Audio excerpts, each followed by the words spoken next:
এই মুহূৰ্তত দিব লৈছোঁ আন এক গুৰুত্বপূৰ্ণ খবৰ। ৰাইজে দিয়া সাহায্যৰ ওপৰত চকু। কোন ইউটিউবাৰৰ বেংকৰ একাউণ্টত সোমাল 25 লাখকৈ টকা? কোনজন ইউটিউবাৰৰ বেংকৰ একাউণ্টত সোমাইছে 25 লাখ টকা? ৰাইজৰ ধন আত্মসাৎ কৰাৰ পৰিকল্পনা কাৰ? ৰাইজে দিয়া ধনত কোন ইউটিউবাৰৰ চকু? কোনোবাই ঘৰ বনাই দিছে, কোনোবাই নাটক কৰি আছে বুলি মন্তব্য।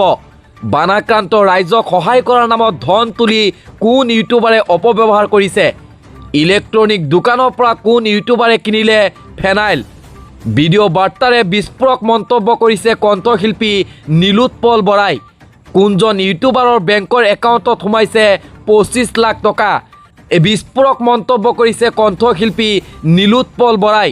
এই সন্দৰ্ভত কণ্ঠশিল্পী নীলোৎপল বৰাৰ কিছু মন্তব্য আছে, সেই মন্তব্য শুনাই ল'ব বিচাৰিছোঁ।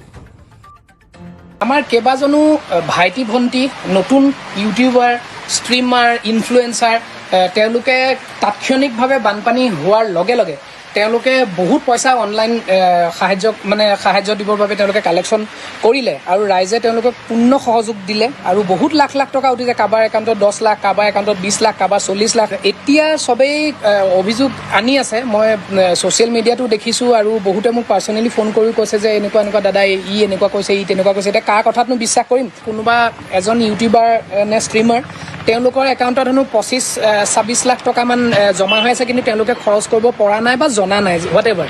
চ' কিন্তু কথাটো হৈছে যে যদি তোমালোকে বস্তুখিনি কৰিব পৰা নাই আৰু বোলে 5 লাখমান টকাৰ যি খৰচ হিচাপ তেওঁলোকে দিছে, তাতেও বোলে ইলেক্ট্ৰনিক্সৰ দোকানৰ পৰা ফেনাইল কিনা বা তেনেকুৱা ধৰণৰ কিবা কিবি অভিযোগ আনিছে। মই বহুত ভালকৈ দেখা নাই বস্তুটো।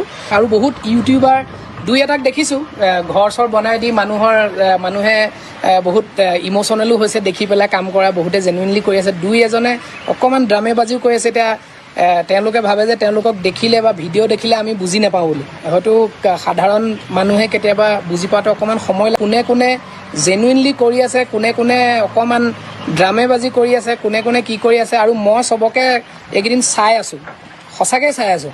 মানে কোনে কি কৰি আছে, অকল চৰকাৰক চাই আছোঁ তেনেকুৱা নহয়, আমাৰ মানুহখিনিকো চাই আছোঁ কোনে কি কৰিছে।